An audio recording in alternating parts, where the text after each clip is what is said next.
ప్రభువైన యేసుక్రీస్తు నామములో కూడి వచ్చిన మీ అందరికీ నా వందనాలు తెలియజేస్తున్నానండి. మన రోజువారీ అనేక వారాలుగా మనం ధ్యానం చేసుకుంటున్న కీర్తనల గ్రంథ ధ్యానాలను ఈ వారానికి ఆపి కృతజ్ఞత అనే అంశం మీద సిద్ధపడటానికే ప్రభు కృప చూపించారు. ఎందుకనగా మా అమ్మగారు ఇంచుమించుగా 1994 సంవత్సరం అనుకుంటాను, ఆ సంవత్సరంలో వారికి ఆపరేషన్ చేయడానికి డాక్టర్ గారు చేయాలని చెప్పారు. గర్భసంచికి సంబంధించిన ఆపరేషన్ ఏదో చేయాలని చెప్పారు. చేయకపోతే ప్రాబ్లం అన్నట్టు, ఖచ్చితంగా చేయాలన్నట్టు తీసుకెళ్తే ఆపరేషన్ చేయడానికి ఇంకా కాసేపట్లో థియేటర్లోకి తీసుకెళ్తారనగా ఎంతో భయంతో మా అమ్మగారు వాక్యం తీసుకుంటే ఆమెకు వచ్చిన వాక్యం యోహాను సువార్త 11వ అధ్యాయం 4వ వాక్యం ఆమె చదువుకున్నారట.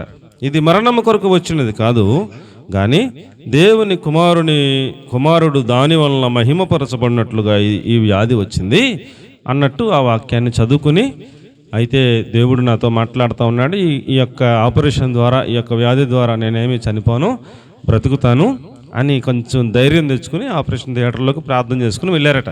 వెళ్ళిన తర్వాత జరిగిన సందర్భం ఏమిటంటే, వారు నడానికి ఇంజక్షన్ ఏదో చేస్తారట. అది అలా ఇంజక్షన్ చేసిన వెంటనే మా అమ్మగారు కర్రలాగా అయిపోయారంట. మొత్తం బాడీ అంతా కూడా బిగిసిపోయారనమాట. బిగిసిపోతే ఆక్సిజన్ అందట్లా. మనకు ఆక్సిజన్ తీసుకుంటా ఉంటే మంచిగా ఉంటుంది, ఆక్సిజన్ అందలేదు అనుకోండి. ఆ రోజుల్లో 30 సంవత్సరాల క్రితం అని అంటే ఆ హాస్పిటల్లో ఆక్సిజన్ సిలిండర్ లేదట. ఆక్సిజన్ సిలిండర్ లేనప్పుడు డాక్టర్ అమ్మగారు మాకు దగ్గర బంధువులు, ఆమెమో ఇప్పుడు ఈ అమ్మాయికి ఏమైనా అయితే మా బంధువులందరూ ఏమంటారో ఏంటో, నా చేతిలో ఏదో అయిపోయిందని అన్నట్టుగా అనుకుంటారని ఆమె టెన్షన్ పడిపోతున్నారు. ఇలాగా ఆక్సిజన్ సిలిండర్ పక్కన హాస్పిటల్కి వెళ్ళి తీసుకొచ్చేటప్పటికి ఎంత టైం పడుతుందండి? వీళ్ళ మనుషులను పంపించారు, పక్కన హాస్పిటల్కి వెళ్ళి చీట్ రాసి ఇచ్చారు, అది చూపిస్తే వాళ్ళు ఇస్తారు, ఆక్సిజన్ సిలిండర్ పట్టండి అని చెప్పారు. వీళ్ళ మనుషులు వెళ్ళారు, అది తీసుకొచ్చేటప్పటికి ఎంత టైం పడుతుంది? ఈలోగా బతుకుతారా ఏమండి? ఒక్క క్షణం అలాగా గాలి పీల్చుకోకపోతే చచ్చిపోతారు కదా. మహా అయితే ఒక 1/2 నిమిషం బతుకుతారేమో గాలి పీల్చుకోకుండా. ఇలాగా అయిపోతుంది, ప్రాణం పోతుంది. ఆ డాక్టర్ గారికి దేవుడిచ్చిన జ్ఞానం నోట్లో గొట్ట మీద పెట్టారంట. గొట్టం పెట్టి అని ఊతున్నారంట. ఉఫ్ అని ఊస్తే మా అమ్మగారు గొట్టక అని వేసుకుంటున్నారంట. మళ్ళీ ఉఫ్ అని ఊస్తే అలాగ గొట్టకేసుకుంటున్నారంట. ఈ ఆక్సిజన్ సిలిండర్ వచ్చే వరకు అలాగ డాక్టర్ గారు అలాగా గొట్టక వేసుకునేలాగా ఆక్సిజన్ ఒక ఊపిరి అని ఊదటం, ఆవిడ ఒక గొట్టకేసుకోవటం, అలాగా ఆక్సిజన్ సిలిండర్ వచ్చింది, పెట్టారు. అప్పటి వరకు ప్రాణం పోకుండా అలాగున్న దేవుడు అద్భుతమైన జ్ఞానం ఆ డాక్టర్లో పెట్టి కాపాడారు. ఆ ఆక్సిజన్ సిలిండర్ పెట్టిన తర్వాత కాసేపటికి మనిషి కర్రలాగా బిగిసిపోయిన మనిషి మరలా మామూలు అయ్యారట. అప్పుడు ఒక అరగంట పోయాక అప్పుడు ఆపరేషన్ స్టార్ట్ చేసేసారు. దేవుడు క్షేమకరంగా బయటకి నడిపించారు. ఆపరేషన్ అయింది, బయటకు వచ్చారు. అప్పుడు తీర్మానం చేసుకున్నారు, ఏమని? ప్రభువా, ఈరోజు నేను చనిపోవాలి, ఆక్సిజన్ సిలిండర్ కోసం వెళ్ళి వచ్చేదాకా ఎక్కడ బతుకుతాం? మీరు ఆ యొక్క డాక్టర్లలో అలాంటి జ్ఞానాన్ని ఇచ్చి ఆక్సిజన్ వచ్చే వరకు ఆ ఊపిరి మీరే, మీ ఊపిరిని నాకు ఇచ్చి అలాగున ఆ కృపనిచ్చి ఆ జ్ఞానం ఇచ్చి బతికించారు. కాబట్టి నేను జీవించినంతకాలం, బతికున్నంతకాలం ఫిబ్రవరి నెలలో కృతజ్ఞతా కూటం పెట్టుకుంటాను, నీ నామాన్ని మహింపరుస్తాను. రేపు అది జరిగిన కార్యక్రమం అయితే రేపొద్దున ప్రార్థన పెట్టిన మీ అందరూ రమ్మన్నా, ఇలాగ గ్యాదరింగ్ అవరు కాబట్టి అక్కడ సంఘంలో అక్కడ, ఇక్కడ సంఘంలో ఇక్కడ కృతజ్ఞత సాక్ష్యం అక్కడ అమ్మగారు చెప్తారు. అమ్మగారి తరపున ఇప్పుడు నేను చెప్తున్నాను. వారు ఇంచుమించు 30 సంవత్సరాల పైనుంచి ప్రతి సంవత్సరం అలాగ కూటం పెట్టుకుని సాక్ష్యం చెప్పి దేవుని నామాన్ని మహింపరిచి పలహారం అందరికీ కూడా పంచిపెట్టి దేవుడు నా జీవితంలో చేసిన ఈ మేలును నేను చనిపోయేదాకా మరిచిపోలేను అని వారు ఆ కృతజ్ఞత హృదయంతో ఈ యొక్క కూడికను ఏర్పాటు చేసుకుంటూ ఉంటారు. కాబట్టి ప్రియులారా, ఈ యొక్క సందర్భంలో మరి కృతజ్ఞత సందర్భం కాబట్టి మనం ప్రతి వారం ధ్యానించుకునే కీర్తనల గ్రంథ ధ్యానాన్ని ఈ వారానికి పక్కన పెట్టి కృతజ్ఞత అనే అంశం మీద ధ్యానం చేయడానికే దేవుడు ప్రభు నన్ను సిద్ధపరిచారు. ప్రియులారా, మన జీవితంలో కూడా దేవుడు అనేక మేలులు చేస్తున్నారంటారా, చేయట్లేదంటారా? చేస్తూ ఉంటారు. అనేక సార్లు మరణ పరిస్థితులు గుండా మనం కూడా వెళుతుంటాం. కానీ దేవుడు అద్భుతంగా మనల్ని కాపాడుతూ ఉండబట్టి ఈ రోజున బతుకున్నాం, లేకపోతే ఎప్పుడు చచ్చిపోవాలా. అందరికీ కూడా అనేక మరణ పరిస్థితులు వస్తున్నాయి. దేవుడు కాపాడుతూ బ్రతికిస్తూ ముందుకు నడిపిస్తున్నారు. కాబట్టి పిల్లరా, మనం ఏదైనా దేవుడు చేసిన మేలులను జ్ఞాపకం చేసుకుని కృతజ్ఞత కలిగిన వాళ్ళంగా ఉండాలి అని ఈ సందర్భంగా నేను మీ అందరికి కూడా మనవి చేస్తూ ఉన్నాను. ఆ కృతజ్ఞత అనేది చాలా ప్రాముఖ్యం, చాలా ఇంపార్టెంట్. కృతజ్ఞత లేని వారు అనురాగరహితులు అంటూ పెద్ద లిస్ట్ ఉంది. అవన్నీ చదివేంత టైం లేదు. కృతజ్ఞత లేని వారు అనురాగరహితులు, అజితేంద్రులు అంటూ పెద్ద లిస్ట్ రాశాడు.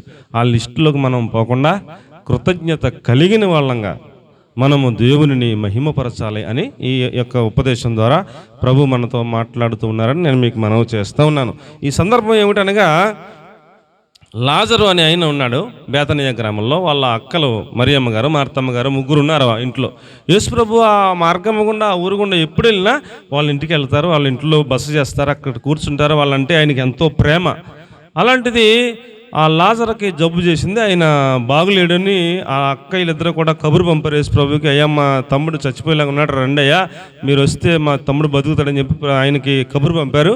ఆయన దూరంలో, పెద్ద దూరంలో ఏం లేరు, వస్తే ఒక పూటలో నడుచుకుని వచ్చేయచ్చు, అంత దూరంలోనే ఉన్నాడు ఆయన, బాగా దూరంలో ఏం లేరు. కానీ ఆయన రాలా, 4 రోజులు పోయాక వచ్చారు. వీళ్ళని కబురు పంపిన సాయంకాలమే ఎప్పుడో ఆయన చనిపోయాడు. చనిపోతే వెంటనే ఈ రోజుల్లో మనం ఎక్కడికో సమాధుల దగ్గరికి వెళ్ళి అక్కడ పెట్టెల్లో తీసుకెళ్ళి అక్కడ పాతి పెడుతున్నాం. ఆ రోజుల్లో ప్రతి వారు కూడా వాళ్ళకి బతికుండగానే సొంతంగా సమాధి తొలిపించుకునేవారు. నేను చచ్చిపోతే ఈ మన ఇంటికాడ ఈ యొక్క సమాధిలో నన్ను పెట్టండి ఒక సమాధిలో పెట్టిన తర్వాత చచ్చిపోయిన మనిషికి ఇలాగ వస్త్రం చుడతారు, వస్త్రం చుట్టేసి కట్లు కట్టేసి సుగంధ ద్రవ్యాలు పూసేసి పట్టుకెళ్ళి వాళ్ళు తొలిపించుకున్న సమాధిలో పెట్టేసి రాయిని పొరలించేస్తారు. ఇంకా అక్కడతో అయిపోయినట్టే. అలాగ చేసేవారు అప్పుడు ఆ దినాల్లో. ఈయన చనిపోయాడు, సమాధిలో పెట్టేశారు, అక్కడే ఏర్పాటు జరిగింది. ఈ 4 రోజులు పోయిన తర్వాత వచ్చారు. వస్తే అక్క ఒకవైపున చెల్లి వైపున ఏడుస్తున్నారు. అయ్యా 4 రోజుల క్రితం వస్తే మా తమ్ముడు చచ్చిపోయిండేవాడు కాదు, బతికుండేవాడు, నీవు మేము కబురు పెట్టగానే వస్తే ఎంత బాగుండో, చనిపోయాడు, 4 రోజులు అయిపోయింది, సమాధి చేసేసాం అని గొల్లు మనం ఏడుస్తుంటే యేసుప్రభు కూడా కళ్ళంట నీళ్ళు తెచ్చుకుని ఏడిచి ఆయన అన్నారు, నమ్ముట మీ వలనైతే నమ్మువానికి సమస్తము సాధ్యమే. అంటే అప్పుడు మార్తమ్మ అంది, నమ్ముతాకేముందయ్యా, చచ్చిపోడు కదా, ఇంకెందుకు, మరలా పునరుద్ధానంలో లెగిస్తాడులే, పరలోక రాజ్యంలోకి వస్తాడులే, ఇప్పుడే చచ్చిపోయాక ఇంకేమో నమ్ముతాం అన్నట్టు ఆవిడ మాట్లాడితే, లేదు నువ్వు నమ్మితే ఇప్పుడే బతుకుతాడు అన్నట్టు యేసుప్రభు మాట్లాడితే, అతడు పునరుద్ధానం ముందు బతుకుతాడని నాకు తెలిసి అంటుంది. వాక్యం గురించి అంతా తెలిసి ఆవిడికి, కానీ ఇప్పుడే బతుకుతాడని మాత్రం అంత నమ్మకంలోకి ఇంకా రాలా. అప్పుడు యేసుప్రభు ఆ సమాధి దగ్గరికి వెళ్ళి, లాజరు బయటికి రా అనగానే చచ్చిపోయిన వాళ్ళకి జీవం మరలా వచ్చేసింది. ఆ కట్టులతోనే ఎలా లేచి అలాగే వచ్చేసాడు పైకి. వచ్చేస్తే రాయి పొరలించండి అన్నాడు యేసుప్రభు, రాయి పొరలించేశారు. ఆ కట్టు అలా బయటకు వచ్చేసాడు. వచ్చేస్తే ఆ కట్టులను ఎప్పుడు నన్ను ఇప్పేసిన తర్వాత చక్కగా మామూలుగా యేసుప్రభుతో పాటు భోజనం దగ్గర కూర్చున్నాడు. ఆ యేసుప్రభుతో పాటు భోజనం పెడితే తిన్నాడు. ఇంకా చాలా సంవత్సరాలు బ్రతికాడు. తర్వాత మామూలుగా మరణం వచ్చింది, చనిపోయాడు అనుకోండి. దేవుడు చనిపోయిన వారిని కూడా బ్రతికించగలిగిన సమర్థుడని అక్కడ ఆయన రుజువు చేసుకున్నారు. అప్పుడు రాయబడిన మాట యోహాను సువార్త 11వ అధ్యాయం 4వ వచనం, అక్కడ పైన కింద యేసు అది విని, ఈ వ్యాధి మరణం వరకు వచ్చినది కాదు, కానీ దేవుని కుమారుడు దాని వలన మహిమపరచబడినట్లుగా దేవుని మహిమ కొరకు వచ్చింది అన్నాడు. కాబట్టి ప్రియులారా, దేవుడు మన జీవితాల్లో చేసే ప్రతి మేలుకి ఎందుకు ఆ మేలు చేశారు అనగా, ఎందుకు మనల్ని మరణం నుంచి తప్పిస్తున్నారు అనగా, ఎందుకు మనకి ఆయన మేలు చేస్తున్నారనగా, ఆయనకు మహిమ రావాలని చేస్తున్నారంట. ఎందుకు చేస్తున్నారంట చెప్పండి అమ్మా, ఎందుకు చేస్తున్నారంట? ఆయనకు మహిమ రావాలి అని చేస్తున్నారంట. ఆయన మేలులు మనకి అద్భుత కార్యాలైన, సూచక్రియలైన, మరణం నుంచి తప్పించడం అయినా ఏదైనా దానిలో ఉన్న అర్థం ఆయనకు మహిమ రావాలని ఆయన ఈ కార్యాన్ని చేశారు. అందుకని మా అమ్మగారు దేవుని మహింపరుస్తూ ప్రతి సంవత్సరం ప్రార్థన పెట్టించుకుంటారు. ఏమండి, కృతజ్ఞత స్తుతులు చెబుతుంటారు, సాక్ష్యం చెబుతారు. ఏమండి, అందరికీ నా జీవితంలో దేవుడు చేసిన మేలుని మర్చిపోకుండా ఆ హృదయం అంతా కృతజ్ఞతతో నిండి ఇలాగున మనకి మాదిరిగా వారు మనకి ఉన్నారు. ఈరోజు కూడా నుంచి 30 సంవత్సరాల పైనుంచి దేవుడు సజీవత్వం ఇచ్చారు, ఆయుష్ను ఇచ్చారు. ఆశీర్వాదకరంగా మనందరికీ ప్రార్థనాపరులుగా ఆమెను ఉంచారు. ఆమెను చూసినప్పుడు మనందరం కూడా నేర్చుకోవాల్సిన ఒక ప్రాముఖ్యమైన పాఠం ఏమిటనగా, ఏమండి, వారు ఎలా అయితే దేవుణ్ణి మహింపరుస్తున్నారో మనం కూడా అలాగున మహిమపరచుటకు నేర్చుకోవాలని దేవుని వాక్యం బట్టి నేను మీకు మనవి చేస్తూ ఉన్నాను. త్వరగా మనం ఆ యొక్క వాక్యంలోకి వెళ్ళినట్లయితే మొదటి పాయింట్ ఏమిటంటే, కీర్తన గ్రంథము 86వ అధ్యాయం 12వ వాక్యాన్ని మనం చూసినప్పుడు, కీర్తన గ్రంథం 86వ అధ్యాయం 12వ వచనాన్ని మనం చూసినప్పుడు దేవుణ్ణి మహింపరచడం ఎలాగూ అనేది మన అంశం. ఏమండి, దేవుడు మనకు మేలు చేస్తానే ఉన్నారు, అందులో అనుమానం ఏం లేదు. నాకు దేవుడు ఏ మేలు చేయలేదన్న వాళ్ళు ఎవరన్నా చేయెత్తి చూపించగలరా? ఏమండి, మనందరికీ దేవుడు మేళ్ళు చేస్తున్నాడు. కాకపోతే మనము ఆయన చేసిన మేళ్ళకు కృతజ్ఞత కలిగిన వారంగా ఉండట్లా, అంతే. ఏమండి, కృతజ్ఞత కూటాలు ఇంటి దగ్గర పెట్టించుకోవట్లా మనం కృతజ్ఞత లేని వారి జాబితాలోకి వెళ్ళిపోయే ప్రమాదం ఉందని ఇందు నిమిత్తమై నేను మీకు మనవి చేసుకుంటా ఉన్నాను. మనము దేవుని మహిమపరచవలసిన వాళ్ళమై ఉన్నాం. మహిమపరచడం ఎలాగూ దేవుణ్ణి మహిమపరచాలి అనేదే ఈ పూట మనం నేర్చుకోవాలని, ప్రతి మాట ఇది నా కోసమే అని మీరు స్వీకరించాలని, ఆ కృతజ్ఞత హృదయంతో నిండి దేవుని మహిమపరిచేటట్టుగా మనం సిద్ధపడాలని ఈ మాటలన్నీ కూడా నేను మీకు మనవి చేస్తూ ఉన్నాను. ఏమండి, చదువమ్మా. నా పూర్ణ హృదయంతో నేను నీకు కృతజ్ఞతాస్తుతులు చెల్లించదను, నీ నామమును నిత్యము మహిమపరచెదను. దేవుణ్ణి మహిమపరచడం ఎలాగో అని అంటే కృతజ్ఞతాస్తుతులు చెల్లించుట ద్వారా ఆయనను మహిమపరచవచ్చు. ఏమండి, ఎలా మహిమపరచాలి? కృతజ్ఞతాస్తుతులు చెల్లించుట ద్వారా ఆయనను మనము మహిమపరచవచ్చును. ఏమండి, కాబట్టి ప్రతిరోజు నేను చాలాసార్లు చెబుతున్నాను ఈ మధ్యకాలంలో ఎక్కువగా ఈ యొక్క సందర్భాన్ని మరలా ఒకసారి మీకు నేను జ్ఞాపకం చేస్తూ ఉన్నాను. ఉదయం లేవగానే కృతజ్ఞతాస్తుతులు మనం చెల్లించాలి అని మీకు నేను మనవి చేస్తున్నాను. ఉదయం లేవగానే ఏం చేయాలి చెప్పండి? మనకు చాలా పనులు ఉంటాయి. వాకలు ముడుచుకోవాలి, టీ కాసుకోవాలి, పేపర్ చదువుకోవాలి. ఏమండి, ఎన్నో పనులు, మనకి బిజీ లైఫ్ షెడ్యూల్ ఉంటుంది. ఉద్యోగాలకు వెళ్ళాలి, వ్యాపారాలకు వెళ్ళాలి, పనులు ఉంటాయి. ఎన్ని ఉన్నా ఆ టైం టేబుల్ కంటే కొంచెం ముందుగానే మనం గంట ముందుగానే లేచి మొట్టమొదట ఏం చేయాలంట? కృతజ్ఞతాస్తుతులు చెల్లించాలి. ఏమండి, ఎందుకయ్యానంటే రాత్రి పండుకున్న వారు తెల్లారికి చచ్చిపోతున్నారు ఈ మధ్యన చాలామంది. పోయిన వారంలో మేము ఉండే ప్రాంతంలో 2 చనిపోయారు పెద్దోళ్ళు. ఒక ఆయన పెద్దగా ఉన్న ఆయన ఒక ఆయన చనిపోయారు. ఇంకొక ఆవిడ పెద్ద వయస్కు వాళ్ళు స్త్రీ ఒక ఆవిడ చనిపోయారు నిన్న. వాళ్ళిద్దరూ కూడా మనం చూస్తే అంతకు ముందు రోజు కూడా వాళ్ళు చాలా యాక్టివ్గా ఉన్నారు, చాలా ఆరోగ్యంగా ఉన్నారు. ఏ అనారోగ్యాలు లేవు, ఎటువంటి అస్వస్థత లేదు, మనసాన్న పట్టలేదు. ఆరోగ్యంగానే రాత్రి పండుకున్నారు, పొద్దునకి చనిపోతున్నారు. పొద్దున్న చూసుకుంటే ప్రాణం లేదు, అలాగ అయిపోతున్నాయి పరిస్థితులు. ఈరోజు ఉదయం మనం లేచాము అంటే కేవలం దేవుని యొక్క దయ కృప మాత్రమే. అలా లేవగానే ప్రభువా మరొక దినంలో నన్ను ప్రవేశపెట్టినందుకై మీకు స్తోత్రం తండ్రి, ఈ సజీవత్వం ఇచ్చినందుకై స్తోత్రం ప్రభు, ఆరోగ్యం ఇచ్చినందుకై స్తోత్రం తండ్రి, ఈ యొక్క గాలి ఇచ్చినందుకు స్తోత్రం ప్రభు, ఆహారం ఇచ్చినందుకు స్తోత్రం ప్రభు, పోషించినందుకై స్తోత్రం ప్రభు, కుటుంబాన్ని ఇచ్చినందుకై స్తోత్రం ప్రభు. ఇంకా చెప్పుకుంటా ఎన్ని గుర్తొస్తే అన్ని చెప్పుకుంటా ఆయనకి ఏం చెల్లించాలి?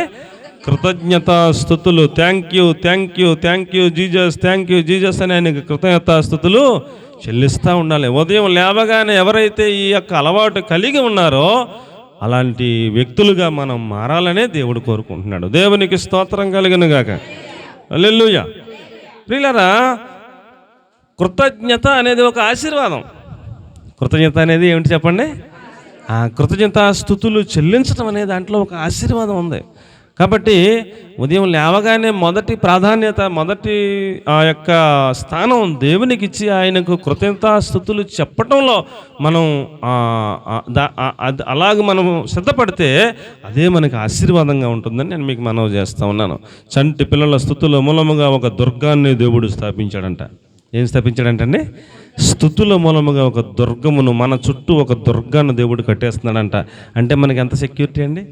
మనకి సెక్యూరిటీ?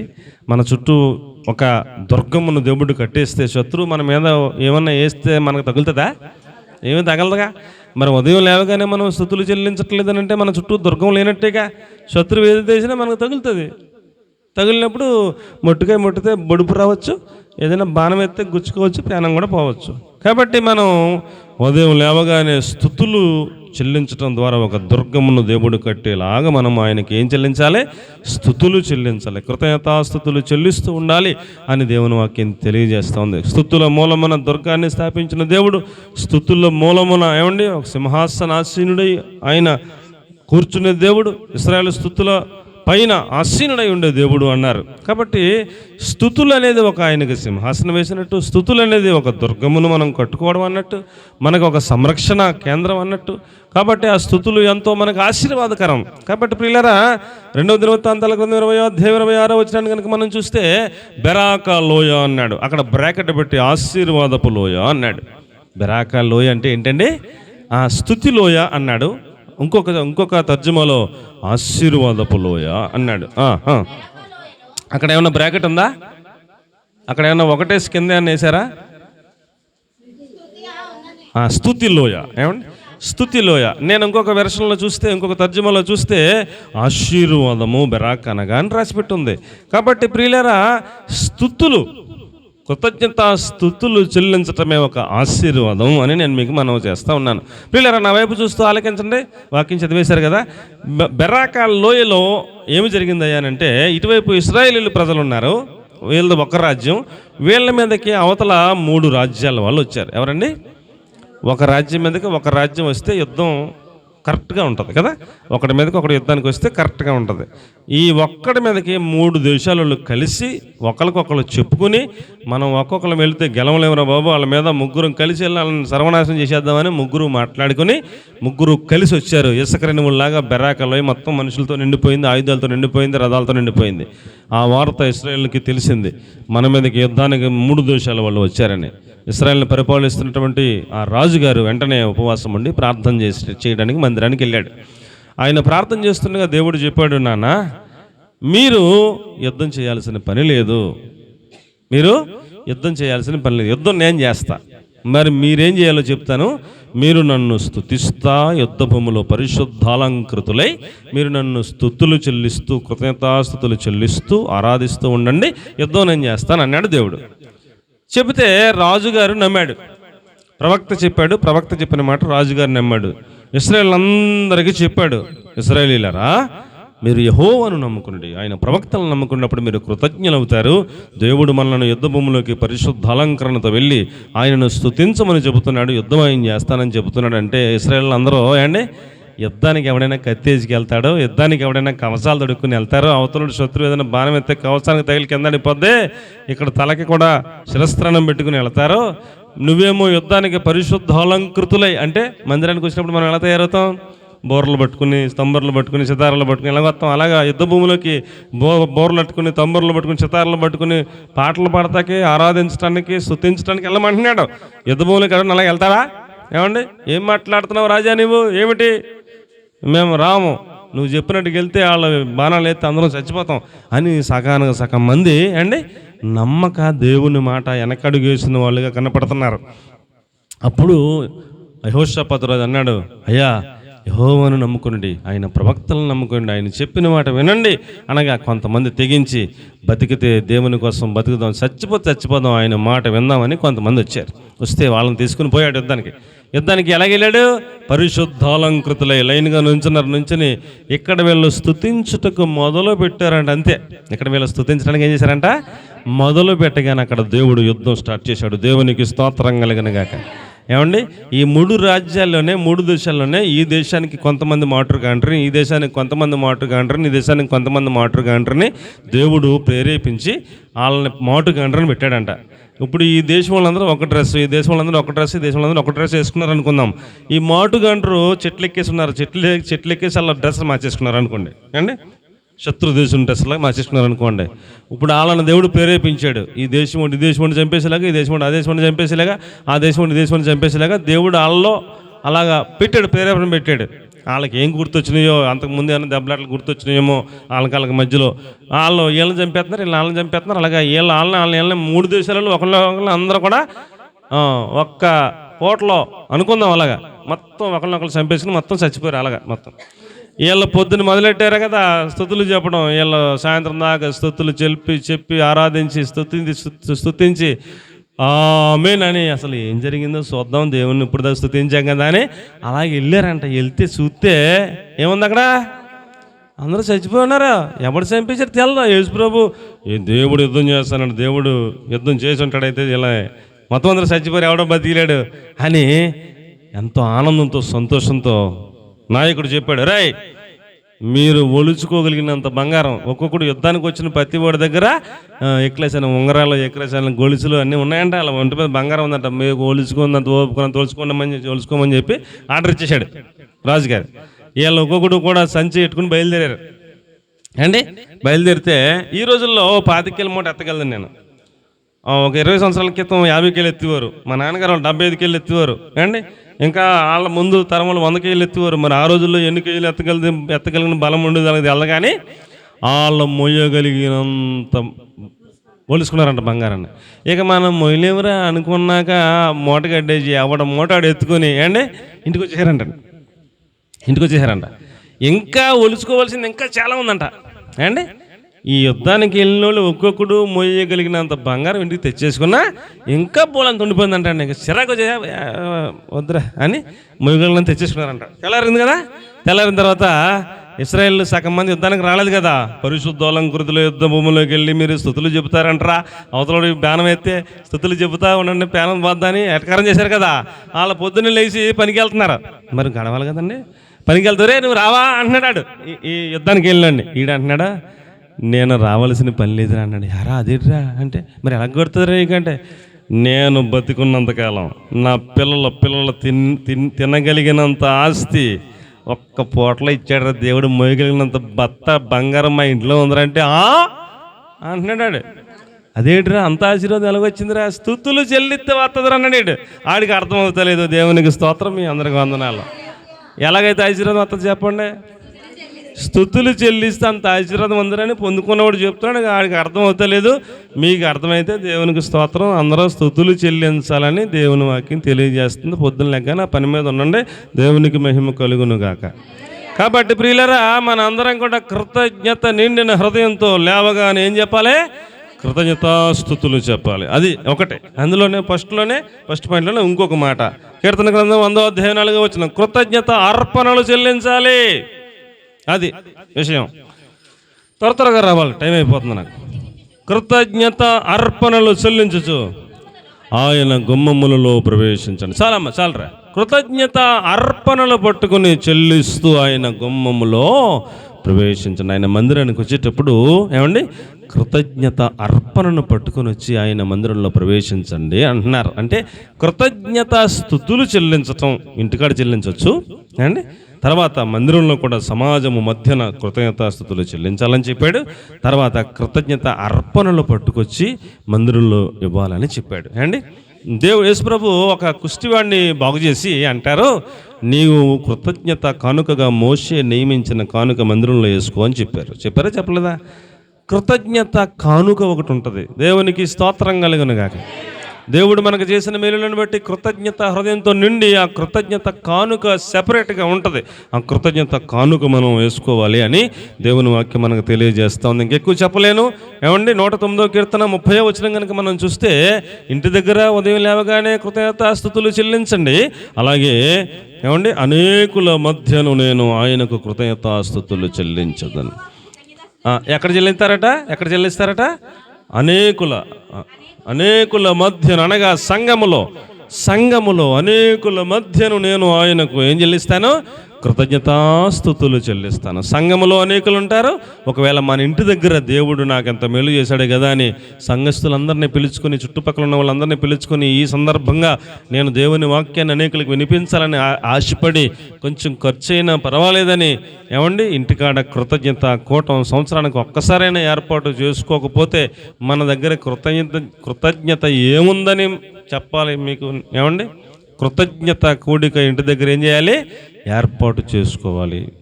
ఇంటి దగ్గర సాయంకాలం పూట కృతజ్ఞత కూడిక ఏర్పాటు చేసుకుని బంధువులను స్నేహితులందరినీ పిలుచుకుని సేవకులను పిలుచుకుని వాక్యం చెప్పించి సాక్ష్యం చెప్పి దేవుని నామాన్ని మహింపరిచే అంతటి ఏర్పాటు చేస్తే ఖర్చుకు అవుద్ది అనుకుంటే తట్టుకోలేకపోతే కనీసం మధ్యాహ్నం పూట అయినా ఇంటి పక్కన చుట్టుపక్కల ఒక 10 మంది స్త్రీలనైనా పిలుచుకుని పాస్టర్ గారు వాళ్ళని పిలుచుకుని చిన్నగా మీటింగ్ అయినా పెట్టుకోవచ్చు కదా.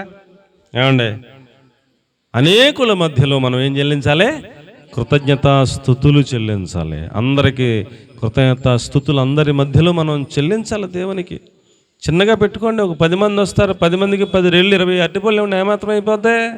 ఎంత అయిపోద్ది? 20 అరటిపళ్ళు ఎంత అయిపోద్దండి అండి? 50 రూపాయలు వద్దా? అవుతుందా? ఏమంత అయిపోద్ది? పాస్టర్ గారికి పోనీ మీ దగ్గర ఏమి లేవు, మంచిలు ఇచ్చి పంపండి. కాన్సెప్ట్, గురి, గమ్యం ఏంటంటే దేవునిని మహిమపరచాలి, ఆయనకు కృతజ్ఞతాస్తుతులు చెల్లించాలన్న మనసు మనకుంటే మన ఓపుకోదు ఎలాగైనా చేయొచ్చు. ఏమండి ఇలాగున అనేకుల మధ్యన నేను ఆయనకి ఏం చెల్లిస్తాను? కృతజ్ఞతాస్తుతులు చెల్లిస్తాను అంటాడు. 119వ కీర్తన 62వ వాక్యంలో కీర్తనకారుడు అంటాడు, అర్ధరాత్రి వేళ నేను నీకు కృతజ్ఞతాస్తుతులు చెల్లిస్తాను. అర్ధరాత్రి ఎప్పుడు మెలుగువద్దప్పుడే, ఎప్పుడు మెలుగువద్దప్పుడే. అర్ధరాత్రి నేను మేల్కొనేవాడను, నీ విధులను బట్టి నీకేం చెల్లిస్తాను? కృతజ్ఞతాస్తుతులు చెల్లిస్తుంటాను అర్ధరాత్రి వేళ అంటున్నాడు. ఎప్పుడు మెలకు వచ్చేటప్పుడు వెంటనే టైం లేదు, పాడలేదు, నాకు అర్ధరాత్రి మెలకు వచ్చేసిందని మళ్ళీ పడుకుంటాం కాదు. మెలకు వచ్చినట్టు ఏం చేయాలి? అయ్యా నీకు స్తోత్రం ప్రభు అని కృతజ్ఞతాస్తుతులు అర్ధరాత్రి అయినా సరే ఎప్పుడు మెలకు వచ్చేటప్పుడు చెప్తాడంట. ఏమంటే యోనా గ్రంథం 2వ అధ్యాయం 9వ వచనం మనం చూస్తే, నేను నా ఆపదలో మొక్కుకొని మొక్కుబడులను నేను నీకు కృతజ్ఞతాస్తుతులు చెల్లిస్తాను అంటాడు. మొక్కుబడులు చెల్లిస్తాడట. యోనా గ్రంథం 2వ అధ్యాయం 9వ వచనం. యోనా కృతజ్ఞతాస్తుతులు చెల్లించి నేను నీకు బలులు అర్పిస్తాను, నేను మొక్కుకొనిన మొక్కుబడులు నీకు చెల్లింపకమ్మానను. కృతజ్ఞతాస్తుతులతో పాటుగా ఏముంటాయటండి?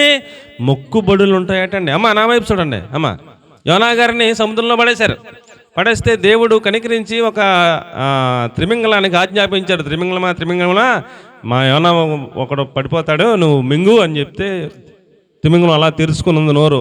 అలా వేసేగానే మింగేసి ఉపవాసం ఉంది తిమింగలం కూడా ఏమి తినకుండా 3 రోజులు ఉపవాసం ఉంటే లోపల యోనా ప్రార్థన చేస్తున్నాడు, ప్రభువా సముద్ర అగాధంలో ఉన్నాను, నాచు నా చుట్టూ నన్ను కప్పేసి ఉంది, పర్వతం అడుగును ఉన్నాను, నేను నీళ్ళల్లో ఉన్నాను, మరణపు అంచుల్లో ఉన్నాను, మరణ పాశములు నన్ను బంధించున్నాయి, నన్ను కరుణించి ప్రభువా, కాపాడు ప్రభువా, దయ చూపించి ప్రభువా, నన్ను బతికించి ప్రభువా అని మొర్రపెట్టి నేను మొక్కుకుంటున్నాను. ప్రభువా నన్ను బతికితే నేను మొక్కుబడులు చెల్లిస్తాను ప్రభువా అని ప్రార్థన చేస్తే దేవుడు మరలా చేపకు ఆజ్ఞాపించాడు.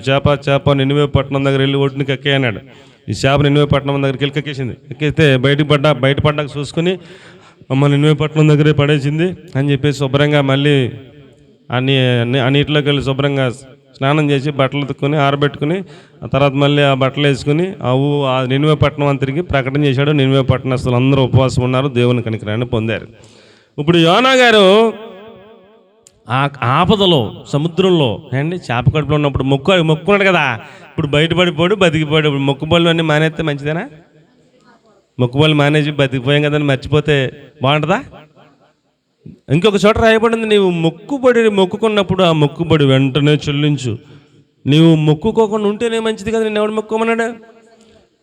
నీ శరీరానికి హాని కలిగించుటకు నీవెందుకు ఇలా చేస్తున్నావు?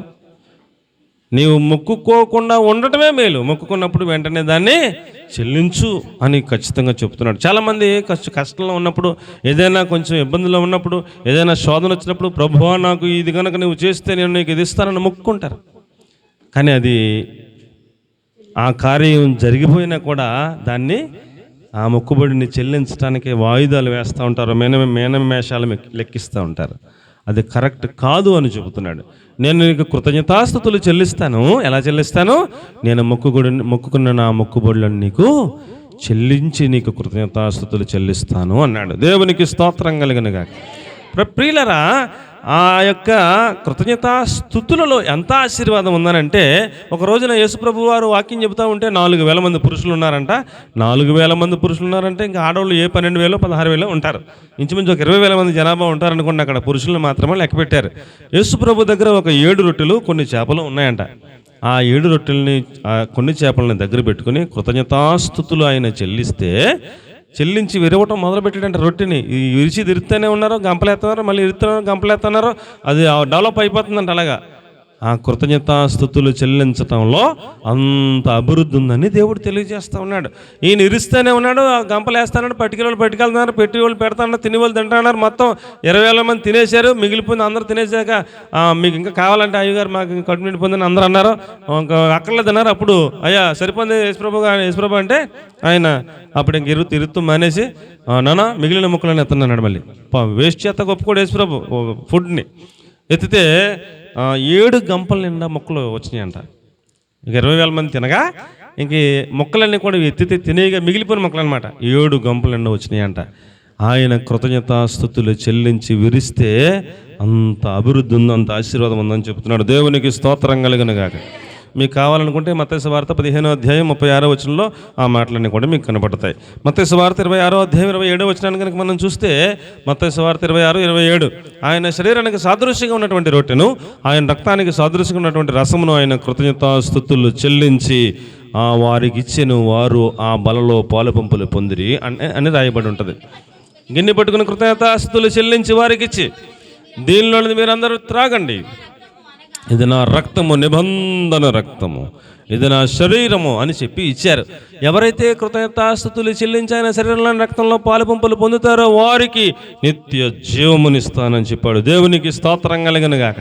కాబట్టి ప్రియులారా, కృతజ్ఞతాస్తుతులు చెల్లించుట వలన ఈ శరీర సంబంధమైన దుర్గము మాత్రమే కాదు, ఈ శరీర సంబంధమైన అభివృద్ధి మాత్రమే కాదు, ఆశీర్వాదములు మాత్రమే కాదు, ఆత్మ సంబంధమైన పరలోక సంబంధమైన ఆశీర్వాదాలు కూడా ఈ కృతజ్ఞతాస్తుతులు చెల్లించడంలో దాగి ఉన్నాయని, అలాంటి కృతజ్ఞతాస్తుతులు మనం చెల్లించుట వలన ఆయనను మహింపరచవచ్చని మీకు అందరికీ కూడా నేను మనవి చేసుకుంటా ఉన్నాను. దేవునికి స్తోత్రం చెప్పండి. హల్లెలూయా. కాబట్టి ప్రియులారా, ఈ యొక్క కృతజ్ఞత సందర్భంలో ఆ యొక్క లాజరు గారిని బ్రతికించడంలో ఆ దేవుడు చెప్పినటువంటి మాట, దేవుని కుమారుడు మహిమపరచబడినట్లుగా ఈ వ్యాధి వచ్చింది కానీ ఇది చచ్చిపోవడం కాదు అని చెప్పి ఆయన మహిమ కొరకు చనిపోయిన లాజరును సహా బ్రతికించి ఆయన మహిమపరచబడ్డాడని మీకు నేను మనవి చేస్తూ ఉన్నాను. కాబట్టి మనము మన జీవితాల్లో దేవుని ఎలా మహిమపరచాలి అని అంటే కృతజ్ఞతాస్తుతులు చెల్లించుట ద్వారా మనము దేవునిని మహిమపరచవచ్చును. అర్థమైన అందరూ స్తోత్రం చెప్పండి. హల్లెలూయా. రెండవ మాట ఏమిటనగా లోకాసు వార్త 5వ అధ్యాయం 25వ వచనం. నలుగురు వ్యక్తులు ఒక పక్షవాతం వచ్చిన వాడిని మంచం మీద తీసుకుని వెళ్ళారట. యేసు ప్రభు వాక్యం చెబుతూ ఉన్నటువంటి ఒక ఇంటికి. ఆ ఇల్లు పెంకుటిల్లట. పైన ఇల్లంతా మనుషులందరూ నిండిపోయి ఉన్నారంట, లోపలికి వెళ్తాకి వీలు లేదు. అప్పుడు ఆ యొక్క వాళ్ళు పైకి తీసుకుని వెళ్ళి ఆ పరుపుకి 4 పక్కల 4 తాళ్ళు కట్టి ఆ పెంకులన్నీ తీసి, ఆ పెంకులు తీసి కన్నంలో నుంచి ఆ పరుపు ద్వారా యేసుప్రభు ముందుకు దించారంట. నలుగురు వ్యక్తులు కూడా అంత ప్రయాసపడ్డారు. అలా దించుతుంటే యేసుప్రభు ఆశ్చర్యపోయి పైన నలుగురిని చేసి, ఏమిటి నాన్న ఇలా చేస్తున్నారు ఏంటంటే, ఆ నలుగురు అంటున్నారు, అయ్యా వాడు పక్షవాతం చేత కాలు చేయి పడిపోయినాడు, లెగలేని పరిస్థితులు ఉన్నాడు, మీరు వాక్యం చెప్తున్నారు, జనం అందరూ ఉన్నారు, మాకు ఏం అర్థం కాక పైన ఖాళీ చేసి అందులోంచి దింపుతున్నాం, వాడిని స్వస్థపరిచి బాబా అన్నారు ఆ నలుగురు. యేసుప్రభు సంతోషపడి, కుమారుడా నీ పాపములు క్షమించబడి ఉన్నవి, నీవు నీ పరిపెత్తుకుని లేచి వెళ్ళిపో అన్నాడు యేసుప్రభు. వెళ్ళిపో అంటే ఆడు పాపాలకు క్షమించబడిపోయి ఆడికి కాలు చేయి పడిపోయింది కదా, మళ్ళీ వచ్చేసింది కాలు చేయి, ఆడు లెగిసిపోయి ఓపిక వచ్చేసింది, ఆడికి లెగిసిపోయాడు పరుపోడు ఎత్తుకొని నాకు దారి ఇవ్వండి. ఆశ్చర్యపోయి ప్రజలందరూ కూడా ఆడికి దారిస్తే ఆడు తన పరుపు ఎత్తుకొని దేవుని మహిమపరుస్తూ ఇంటికి వెళ్ళిపోయాడంట. దేవునికి స్తోత్రం కలిగిన మహిమ. వెంటనే వాడు 6 లేచి తాను పండుకుని మంచం ఎత్తి దేవుని మహిమపరచుచు తాను ఇంటికి వెళ్ళెను. ప్రియులారా, దేవుని ఎలా మనం మహింపరచాలి? కృతజ్ఞతాస్తుతులు చెల్లించుట ద్వారా మహింపరచాలి. రెండవది, దేవుణ్ణి మనం ఎలా మహింపరచాలి? సాక్ష్యం చెబుతూ మహింపరచాలి. అండి, వీడు ఇక్కడి నుంచి ఇంటికి వెళ్ళే లోగల దారిలో ఎంతమంది కనపడతారు ఆడికి. ఆ కనపడిన ప్రతి వాడికి ఏం చెప్తున్నాడంటాడు? వెళ్తా దారిలో ఏం చేస్తున్నారంట? దేవునిని, ఆ పదం చదవరా, దేవునిని ఇంటికి ఎలాగెళ్ళాడంట? దేవునిని మహిమపరచుచు ఇంటికి వెళ్ళెను అన్నాడు. ప్రియులారా, మనం దేవుడు చేసిన మేలుని దాచిపెట్టుకోకూడదు. దేవుడు చేసిన మేలుని ఎవరికి చెప్పకుండా మనం లోపల ఉంచుకోకూడదు. దేవుడు చేసిన మేలుని కనపడిన ప్రతి వాడికి చెప్పాలి, నా జీవితంలో దేవుడు ఇంత మేలు చేశాడండి అని ప్రతి వాళ్ళకి కనపడిన ప్రతి వాడికి అన్నా వందనాలన్నా అంటే ఆవిడ కూడా, ఎవరే నువ్వు ఫలానా కదరా, నువ్వు పక్షవాతం కదరా, నువ్వు లెగలేవు కదరా, ఇదేట్రా మరి లెగిసి పరిపెత్తుకు వెళ్ళిపోతున్నావు ఏమిట్రా, ఏం జరిగిందిరా అంటే, అయ్యా యేసుప్రభు స్వస్థపరిచాడయ్యా, యేసుప్రభు దగ్గరికి మా నలుగురు మా బంధువులు తీసుకెళ్ళారయ్యా అని ప్రతి వాడికి చెప్పేస్తున్నాడు. ప్రతి వాడికి చెప్పేసి యేసుప్రభు నన్ను స్వస్థపరిచాడు, ఆయన మహింపరిచేస్తున్నాడు దేవుణ్ణి. కాబట్టి ప్రియులరా, మనము సాక్ష్యం కలిగి దేవుణ్ణి మహింపరచాలి. నా మాటలు అర్థమైన వాళ్ళందరూ స్తోత్రం చెప్పండి. సాక్ష్యం అంటే ఇతరులకు చెప్పటాన్ని సాక్ష్యం అంటారు. సాక్ష్యం అంటే మనము జీవించటాన్ని కూడా సాక్ష్యం అంటారు. మనం జీవించటాన్ని కూడా ఏమంటారు? సాక్ష్యం అంటారు. ఇప్పుడు ఎవరైనా వచ్చి ఇక్కడికి వచ్చి ఫలానా దేనమ్మ గారు అని చెప్పారనుకోండి, పలానా ఇంద్రమ్మ కాలనీ పలానా చివరి వీధిలో అని ఎవరో చెప్పారు. మొత్తం మీద ఆ దగ్గరికి వచ్చాడు. వచ్చి 2-3 వీధులు అవతల పలానా దేనమ్మ గారు అంటండి, వాళ్ళు ఎలాంటి వాళ్ళండి అన్నాడు అనుకోండి. ఆ పక్కిదులు ఎంత మంచోళ్ళమ్మ, మంచి వ్యక్తులు, పరిశుద్ధులు, ప్రార్థనాపరులు, ప్రార్థన మాండరు అని ఈదులు అడిగిన అదే సాక్ష్యం, 5 అడిగిన అదే సాక్ష్యం, 5 అడిగిన 3, 4 ఈదులు ఎక్కడైనా అదే సాక్ష్యం చెప్తున్నారు అనుకోండి, అది మంచి సాక్ష్య జీవితం అంటారు. ఏమంటారా? మంచి సాక్ష్య జీవితం అంటారు. అదే ఇంకొకరు ఎవరో పేరు పెట్టి ఫలానా వాళ్ళు అంటారండి, అలా ఏంటండి అని అంటే, అయ్యి బాబా వాళ్ళేనా, వాళ్ళు నోరు తెరిస్తే పచ్చిబూతులండి, చంపేస్తారండి, 3 రోజులు రాత్రులు పగలు దెబ్బలాడేస్తారండి అని చెప్పారు అనుకోండి, ఎలా ఉంటుంది అవతల వాళ్ళకి? అమ్మ బాబాని అటు నుంచి వెళ్ళిపోతారు ఇక కదా. ఆ పేరు చెప్పగానే అమ్మ అలా అన్నారు అనుకోండి, అటు నుంచి వెళ్ళిపోతారు కదా. మన సాక్ష్యం కలిగి బతకాలి, అది మహింపరచడం అంటే. నా మాటలు ఏమైనా అర్థమవుతున్నాయంటారా? మనకు చేసిన మేలును చెప్పటం సాక్ష్యం, సాక్ష్య జీవితం కలిగి మనం బతకటం, మన జీవితంలో సాక్ష్యం కలిగి జీవించటం అనేది చాలా ప్రాముఖ్యం. కాబట్టి ప్రియులారా, మీరు నా కోసం ఫలానా సుధాకర్ గారని మేము ఉండే ప్రాంతంలో ఈ కండి నుంచి ఆ కడకి ఫస్ట్ వీధి నుంచి చివరి వీధి దాకా ఎవరినైనా వచ్చి అడగండి, మంచి సాక్ష్యాన్ని చెబుతారు. గుండె మీద చేసుకుని చెప్పగలను నేను. ఎవరినైనా అడగండి, మీరు ఫలానా సుధాకర్ గారు ఏంటి మంచిగా ఏంటని అడగండి. పోనీ అన్న ఎక్కడన్నా మైనస్ చెప్తారేమో చూడండి. ఒక వ్యక్తి తన సాక్ష్యాన్ని కాపాడుకోవడానికి కొన్ని సంవత్సరాలు పడితే, ఒక వ్యక్తి తన సాక్ష్యాన్ని పోగొట్టుకోవడానికి నిమిషం సరిపోద్ది. ఒక మాట ₹1,00,00,000 మాట అది. ఒక వ్యక్తి తన సాక్ష్యాన్ని పోగొట్టుకోవడం 1 నిమిషం, ఒక వ్యక్తి తన సాక్ష్యాన్ని కాపాడుకోవడం కొన్ని సంవత్సరాలు పడుతుంది. కాబట్టి ప్రియులారా, మన సాక్ష్యాన్ని కాపాడుకోవడం చాలా ప్రాముఖ్యం. ఆ సాక్ష్య జీవితము ద్వారా దేవుని నామానికి ఏమొస్తుంది? మహిమ వస్తుంది. పలానా పిల్లలు, పలానా కుటుంబం భక్తి కలిగిన కుటుంబం, ఆ బిడ్డలు ఎప్పుడు బడికి వెళ్తారో, ఎప్పుడు బడికి వస్తారో, ఎప్పుడు ఇంటికి వస్తారో, బయటికి కనపడరు. మంచి పిల్లలు, వస్త్రధారణ చాలా బాగుంటుంది, మాట తీరు చాలా బాగుంటుంది, ప్రవర్తన చాలా బాగుంటుంది, మంచి సాక్ష్యం కలిగిన బిడ్డలని ఎవరిని అడిగినా ఆ నోరు తెరిస్తే ఆ పిల్లలు మంచి పిల్లలని అని చెప్పేటట్టుగా సాక్ష్యాన్ని సంపాదించడం చాలా కష్టం. నయోమి అనే ఒక ఆవిడ ఉంది, భర్త ఆవిడ 2 కొడుకులు మోయాబు దేశం వెళ్ళారు. అక్కడికి వెళ్ళాక మోయాబు స్త్రీలను పెద్ద కొడుకు పెళ్లి చేశారు, చిన్న కొడుకు పెళ్లి చేశారు. ఇప్పుడు ఆ మోయాబు దేశంలో ఉండగానే భర్త చచ్చిపోయాడు, పెద్ద కొడుకు చచ్చిపోయాడు, చిన్న కొడుకు చచ్చిపోయాడు, 3 ఆడవాళ్ళు విధవరాళ్ళు అయిపోయారు. ఏమండి, ఈ యొక్క నయోమి గారు అన్నారు చిన్న కోడలని పిలిచి, అమ్మా ఇక నా ముసలిదాన్ని అయిపోయాను కదా, నా కొడుకులు 2 చచ్చిపోయారు, మీరు 2 విధవరాళ్ళు అయిపోయారు, మీ అమ్మ నాన్న ఇంటికి వెళ్ళిపోండి, ఇంకొకరు ఎవరైనా పెళ్లి చేసుకుని బాగా బతకండి అమ్మ అని చెప్పింది. పెద్ద కోళ్ళకి చిన్న కోళ్ళకి 2కి కూడా. చిన్న కోళ్ళ మా భలే చెప్పింది, మా అత్తమ్మని ముద్దెట్టుకుని వెళ్ళిపోయింది. పెద్ద కోళ్ళకి కూడా మళ్ళీ, అమ్మ నువ్వు కూడా వెళ్ళిపోరంటే పెద్ద కోళ్ళ ఉంది, నీ దేవుడే నా దేవుడు, నీ ప్రజలే నా ప్రజలు, నీవు ఎక్కడ చచ్చిపోతే అక్కడ నేను చచ్చిపోతాను, నీతోనే ఉంటాను, నిన్ను విడిచి నేను వెళ్ళను, ఒకవేళ అలాంటి ప్రయత్నం కనుక నువ్వు చేస్తే దేవుడు నాకు అంతకంటే ఎక్కువ కీడు చేయను కాకని ఒక నిబంధన చేసుకున్నట్టుగా మాట్లాడింది. అప్పుడు నయోమికి అర్థమైంది, ఈమె నాతోనే ఉండాలని నిర్ణయించుకుంది కాబట్టి అని తీసుకెళ్ళిపోయింది. అల్లూరు బెత్లెహేం తీసుకెళ్ళిపోయింది. బెత్లెహేం వెళ్ళిపోయిన తర్వాత తినడానికి తిండి గింజలు లేవు వాళ్ళకి. వాళ్ళు ఉన్న ఇంట్లో ఉన్నారు, వాళ్ళకి ఒక పొలం ఉంది, ఆ పొలాన్ని ఎవడో ఆక్రమించేసుకున్నాడు, వాడి దగ్గర నుంచి మళ్ళీ తీసుకోవడం అంత మగోళ్ళు లేరు కదా, ఆడవాళ్ళు వాళ్ళ వల్ల అవదాం. ఇక తినడానికి ఏం గింజలు లేవు. ఈ కోళ్ళ ఉంది, అత్తమ్మ నేను కోతకాలం కదా, ఎవరు దయ పొందుతానో వెళ్ళి ఎవరినొకరిని అడిగి పరిగేరుకుంటాను, అడుగుతాను, ఎవరన్నా దయదలిచి పరిగేరుకోమంటే ఏరుకుంటాను, సాయంకాలం లోపల మన ఇద్దరికీ సరిపడా గింజలు వస్తే ఇంటికి వచ్చేది దంచుకొని అన్నం వండుకొని తిందామని అంటే అత్తమ్మ అంది, సరే వెళ్ళమ్మా అంది. వెళ్ళామంటే అలాగే వెళ్తుండగా ఒక చేలో కోతున్నారు. ఆ కోత కోసి వాళ్ళ మీద ఒక పెద్ద పాలేరు ఉన్నాడు, ఆ పాలేరు దగ్గరికి వెళ్ళింది. ఇప్పుడు వెళ్ళి, అయ్యా పరిగేరుకుంటాకి అనుమతిస్తారా అని అడిగింది. అమ్మ నీవు ఎవరో అమ్మా అని అడిగాడే పెద్ద పాలేరు. అయ్యా నేను నయోమి గారి పెద్ద కోళ్ళనయ్యా అని చెప్పింది. నయోమి వాళ్ళ పెద్ద కోళ్ళమ్మా, అయ్యో నేను ఎప్పుడు చూడలేదమ్మా, నేను ఎప్పుడు వచ్చారమ్మా అన్నాడు. అయ్యా నిన్నే వచ్చామయ్యా, తినడానికి ఏమీ లేదయ్యా, అందుకని మా అత్తమ్మ గారిని అడిగి పరిగేరుకుంటానని వచ్చానయ్యా, మీ పొలం కనపడిందయ్యా, మీరు అనుమతిస్తే పరిగేరుకుంటానయ్యా అంటే, సరే అమ్మా పరిగేరుకమ్మా, దానికేముందమ్మా ఎరుకమ్మా అన్నాడు. వచ్చిన కాడి నుంచి గమనిస్తున్నాడు ఆయన ఈ పిల్లల్ని. అండి అడిగాడు, అమ్మ మరి మీరు మోయాబు దేశం కదా, అక్కడికి వెళ్ళిపోరు కదా, నేములు అక్కడి నుంచి కదా మీరు వచ్చారు, మరి మీ చిన్నోడు భార్య ఉంటుంది కదా అని అడిగాడు. మళ్ళీ అతను చిన్నోడు భార్య వాళ్ళ అమ్మ నాన్న ఇంటికి వెళ్ళిపోయిందయ్యా, మళ్ళీ ఇంకో పెళ్లి చేసుకుని బతుకమ్మని అత్తమ్మగారు చెప్తే ముద్దుకుని వెళ్ళిపోయిందయ్యా అని అంటే, మరి నీకు కూడా చెప్పలేదమ్మా, నాకు కూడా చెప్పిందయ్యా, నేనేమో అలాగే వెళ్ళను, నువ్వు ఎక్కడ ఉంటే అక్కడే ఉంటాను, నువ్వు ఎక్కడ చచ్చిపోతే అక్కడ చచ్చిపోతాను, నీ దేవుడు నా దేవుడు నిబంధన చేసుకుని ఆవిడతో వచ్చానయ్యా, ఆవిడని పెద్దవాడు కదా, మీరు పరిగెరుకోమని అనుమతిస్తే అంతా 4 గింజలు ఎరుకుని ఆవిడకి నేను ఇద్దరం బతుకుతామయ్యా, తింటాం అని అంటే, ఈ మాటలన్నీ ఉన్న అతడు మంచి పిల్లలాగా ఉంది, అత్తమ్మని గురించి ఆలోచిస్తుంది, అత్తమ్మ క్షేమం కోరుకుంటుంది, అత్తమ్మను పోషించాలని ఆలోచన కలిగి ఉంది, ఆమెతోనే చచ్చిపోతానంటుంది.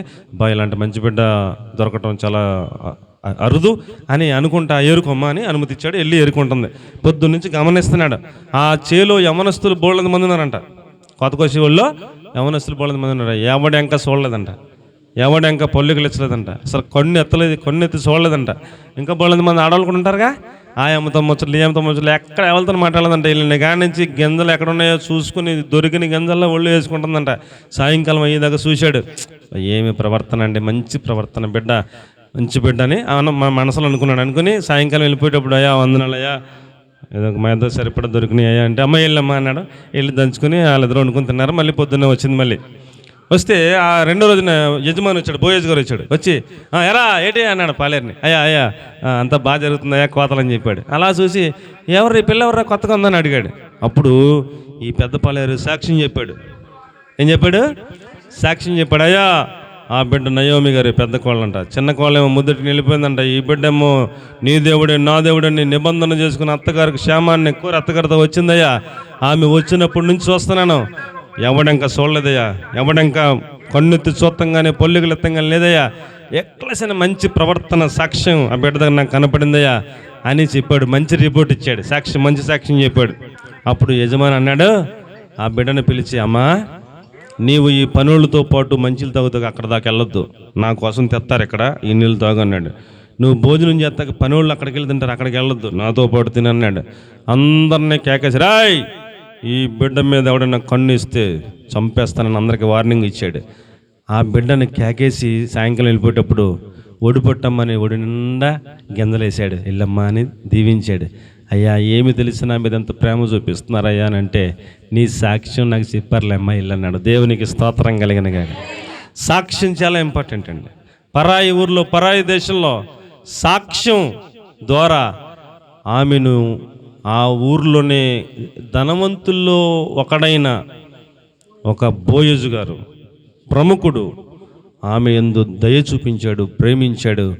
ఆమెను పెండ్లి చేసుకునే అంతవరకు నిర్ణయానికి వచ్చాడంటే ఆ సాక్ష్యమే కారణమని మీకు నేను మనవి చేస్తున్నాను. ఆ సాక్ష్యాన్ని బట్టి అతగాడు అంత నిర్ణయం తీసుకున్నాడు. నీవు యోగ్యురాలవని నేను ఎరుగుదును అన్నాడు. ఏమిటి యోగ్యత? ఆమె సాక్ష్యమే. కాబట్టి ప్రియులారా, ఏదో బతికేతనం ఏదో అన్నట్టు కాదు, కానీ మనము మన సాక్ష్యాన్ని కాపాడుకోవడము ద్వారా దేవుని నామాన్ని మహిమపరచవచ్చు. దేవుని నామాన్ని మహింపరచడానికి ఎలా మహింపరచాలంటే కృతజ్ఞతాస్తుతులు చెల్లించుట ద్వారా మహింపరచాలి. ఎలా మహింపరచాలంటే సాక్ష్య జీవితము ద్వారా మహిమపరచాలని మీకు నేను మనవి చేస్తూ ఉన్నాను. నీ రూతు గ్రంథం 3వ అధ్యాయం 10వ వచనంలో, నీ మొదటి సత్ప్రవర్తన కంటే నీ వెనుకటి సత్ప్రవర్తన మరీ ఎక్కువైనది అని ఆమెను యెహోవా రెక్కల కింద సురక్షితంగా ఉన్నట్లుగా నీ వచ్చావు, నిన్ను యెహోవా ఆశీర్వదించును గాక అన్నాడు. ఆమెను వివాహమే చేసుకున్నాడు. ఏమండి, యేసుక్రీస్తు ప్రభుల వారి వంశావళిలో తల్లిల జాబితాలోకి వెళ్ళిపోయింది. అంత అద్భుతమైనటువంటి ఆశీర్వాదాన్ని సంపాదించుకుంది మంచి సాక్ష్య జీవితాన్ని బట్టి మీకు నేను మనవి చేస్తున్నాను. దేవునికి బిగ్గరగా ఒక మంచి స్తోత్రం చెబుదామా? హల్లెలూయా. నెంబర్ 1 ఏమిటి చెప్పండి?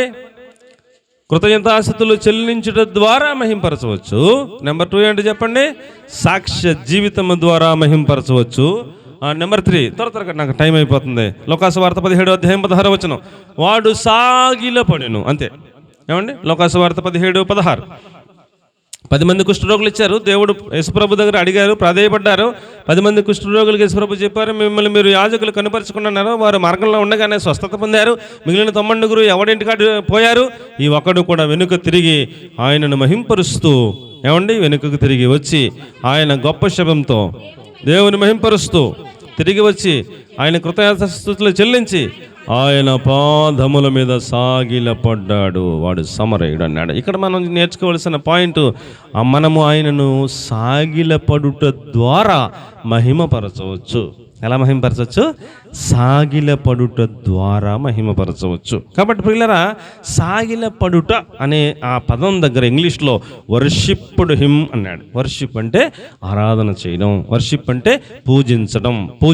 ఏమిటండి వర్షిప్ అంటే? ఏమిటి? పూజించటం, ఆరాధించటం. దేవునిని మనం ఎలా మహింపరచవచ్చు?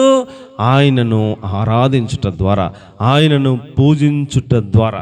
తల్లిని తండ్రిని గౌరవించాలి, తల్లిని తండ్రిని సన్మానించాలి, తల్లిని తండ్రిని పూజించకూడదు. ఈ పదాల్లో వ్యత్యాసం చాలా ఉంది. మీకేమైనా అర్థమైందో అర్థం లేదో? తల్లిని తండ్రిని ఏం చేయకూడదు? తల్లిని తండ్రిని ఏం చేయకూడదు? పూజించకూడదు, ఆరాధించకూడదు. మరి ఏం చేయాలి? గౌరవించాలి, సన్మానించాలి, చెప్పిన మాట వినాలి, వారికి లోబడి ఉండాలి. ఎంతవరకు వాళ్ళకి మనము అంతవరకు లోబడి గౌరవించి సన్మానిస్తేనే చాలా సూపర్. కానీ దేవునికి మాత్రమే పూజ చేయాలి, దేవునికి మాత్రమే ఆరాధన చేయాలి, అలాగున ఆయనకు మాత్రమే సాగిల పడుట అనే ఒక ఆ యొక్క విధానంలో ఈ అర్థాలు దాగి ఉన్నాయని మీకు నేను మనవి చేస్తా ఉన్నాను. పరలోక రాజ్యంలో 24 పెద్దలు, దేవుడైన తండ్రి అయిన దేవుని ఎదుట 24 పెద్దలు ఏమండి సింహాసనాసీనులై కూర్చుని ఉంటారంట. ఒక చేతిలో సితారా ఉంటుందంట, ఒక చేతిలో వాళ్ళకి ఏమండి పెద్దలు కాబట్టి వాళ్ళకి పని వేరే ఏదో ఉంటాయి.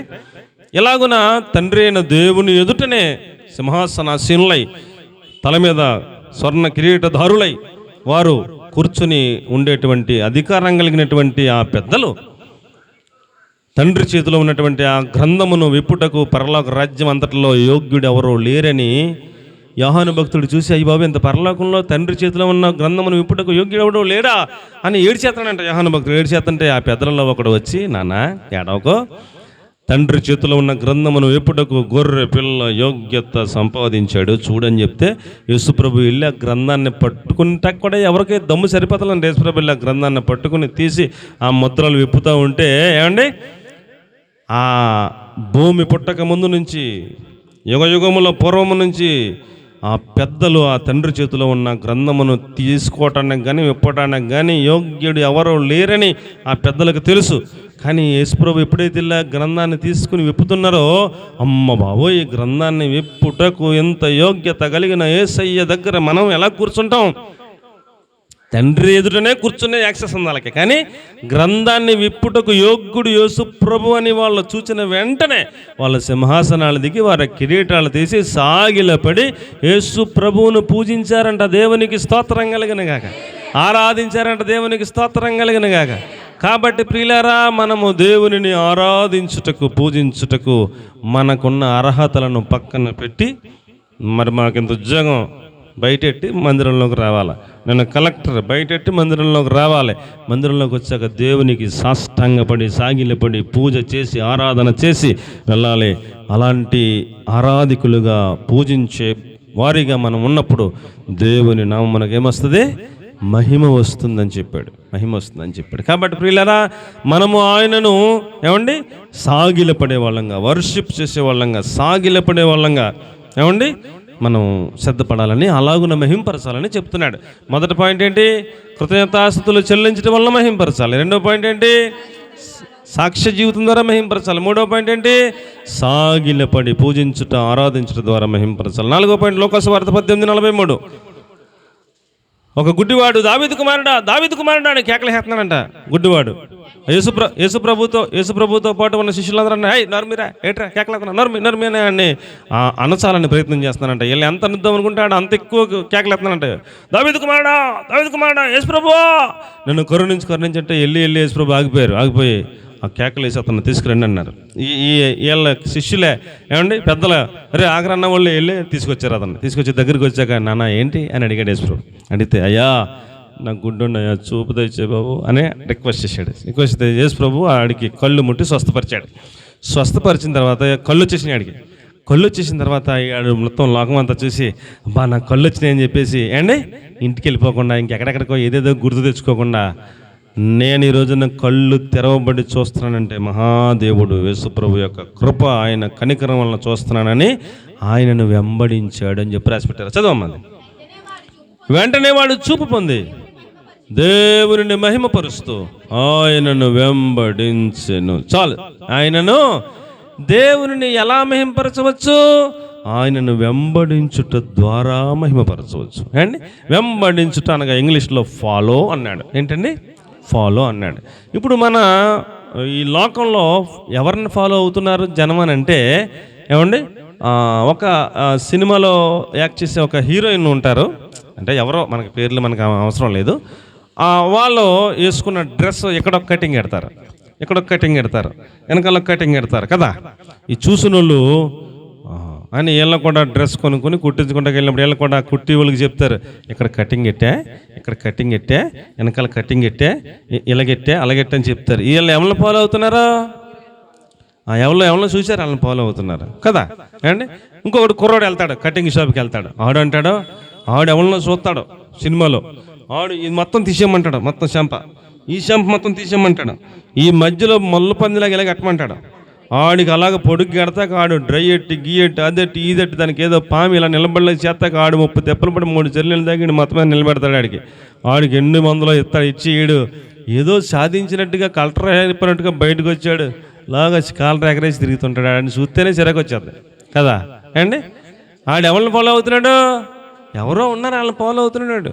కానీ దేవుని మహిమ పరుచున్నట్లుగా మనం మన యేసు ప్రభువుని వెంబడించాలి, ఆయనను ఫాలో అవ్వాలి. దేవునికి స్తోత్రం కలుగును గాక. మనము దేవుని మహిమపరిచే బిడ్డలమైతే, కృతజ్ఞత నిండిన హృదయం ఉంటే ఆయన తెల్లారకుండా ప్రార్థన చేసేవాడంట యేసు ప్రభు, మధ్యాహ్నం ప్రార్థన చేసేవాడంట, సాయంకాలం ప్రార్థనలు ఉండేవాడంట.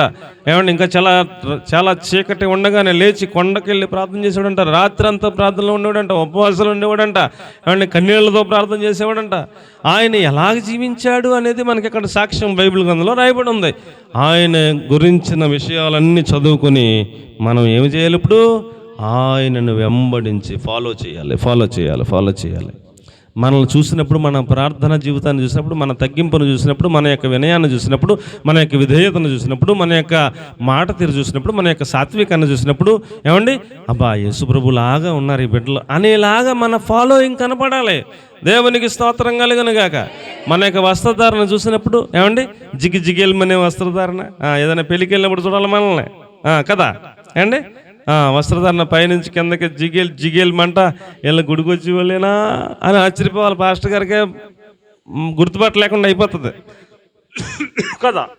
కాబట్టి మన యొక్క వస్త్రధారణ ద్వారా, మన యొక్క నడవడిక ద్వారా మనము వీళ్ళ యేసు ప్రభుని ఫాలో అవుతున్నారు అని ఇతరులకు గుర్తించున్నట్లుగా మనం ఆయనను వెంబడించాలి. అర్థమైన వాళ్ళందరూ స్తోత్రం చెప్పండి. కాలేబుని గురించి చెప్తూ సంఖ్యాకాండం 14:24 చెప్తాడు, అతడు పూర్ణ హృదయంతో నన్ను అనుసరించాడు అన్నాడు. అనుసరించడం అంటే ఫాలో చేయడం. యోహాను సువార్త 6:2 సూచక క్రియలను బట్టి వారు వెంబడించారు అన్నాడు. ఏదో రకంగా మనము దేవుని వెంబడించే బిడ్డలమని ఇతరులు గుర్తించాలి. కొంతమంది యేసుప్రభుని వెంబడిస్తే రొట్టెలు దొరుకుతున్నాయి, చేపలు దొరుకుతున్నాయని వెంబడించారంట. కొంతమంది సూచక్రియలు జరుగుతున్నాయని వెంబడించారంట. ఏమండి మనం ఏ బ్యాచ్లో ఉంటాం? ఏమండి ఆ బ్యాచ్లో ఉంటామా, ఈ బ్యాచ్లో ఉంటామా? యేసుప్రభుని ఫాలో అయ్యే బ్యాచ్లో ఉండాలా? వెంబడించడంలో కూడా ఏ ప్రాముఖ్యత వెంబడించడం అనేది కూడా చాలా ప్రాముఖ్యం. మనము ఆయనను ఫాలో చేయడానికి వెంబడిస్తున్నాం, ఆయనలాగా బతకడానికి వెంబడిస్తున్నాం, ఆయన్ని ఫాలో చేస్తున్నాం అనేది వెంబడిస్తున్నాం, శిష్యులుగా ఉంటున్నాం అనేది నేర్చుకోవాలని దేవుని వాక్యం తెలియజేస్తుంది. 5వ మాట ప్రకటన 14:7 ఆయన మహింపరచడం ఎలాగంటే ఆయనకు భయపడి ఆయనను మహింపరచాలంట. ఎలా మహింపరచాలంట? ఆయనకు ఎలా మహింపరచవచ్చు? ఆయనకు భయపడి ఆయనకు మహింపరచాలి అన్నాడు. ఏమండి దేవునికి భయపడి ఆయనను మహిమపరచండి అన్నాడు. ఏమండి ఆయన్ని ఎలా మహింపరచాలి? భయపడి మహిమపరచాలి. ఏమండి ఒక వ్యక్తికి దేవుని భయం ఉంటే అతడు పాపం చేయలేడు.